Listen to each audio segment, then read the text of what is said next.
Siyempre, laging inspirasyon ng magulang, yung anak. Walang duda na isa si Jose Manalo sa mga pinakamatagumpay na komedyante sa kanyang henerasyon. Pero kanino niya ibinabahagi ang kanyang tinatamasang tagumpay? Sa lahat ng mga, yung mga umaasa sa'yo, mga tumatawa sa'yo, sa mga anak ko, sa magulang ko. Wala namang magulang na siyempre laging inspirasyon ng magulang, yung anak. Basta yung pag-aaral naman nila, maayos na maayos. Tuloy yung communication. Tuloy naman, tuloy yung paano tayo magbigay sa kanila, yung mga pangailangan nila. Dire-diretso naman.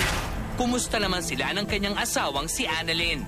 Hindi, wala kaming komunikasyon. Kung ano man yung dapat ayusin, siguro darating na talaga yung mga...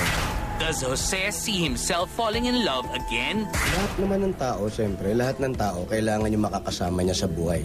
Dahil yung mga anak, siyempre, darating yung oras, magpapamilya yan, lalayo yan, may iwan ka mag-isa. So, kailangan mo siyempre ng kapartner sa buhay. So it is, pero sa ngayon wala pa. Wala pa muna. Samantala, nagpapasalamat si Jose na nairaos nila ng kasamang si Wally Bayola ang shooting ng kanilang pelikulang Ikaw Na, The Best Ka. Ilang eksena kasi ang kinunan sa Tondo noong kasagsagan ng pagbaha. Inabot kami nung nag-shoot kami na bahang-baha talaga kami ron. Pumakap kami na nag-start pa lang kami mag-setup. Nagro-roll kami doon na minsan umuulan na mataas na yung baha hanggang tuhod. Inangat lang namin yung mga kable kasi ang ganda nung eksena na hindi namin mapack up. But if it's any consolation, the comic tandem enjoys full support from Vic Soto, their Eat Bulaga family, and Maricel Soriano. Kumusta naman ang kanilang working relationship ni Maricel? Kanina lang, hindi na kami pagpasok ni Maria.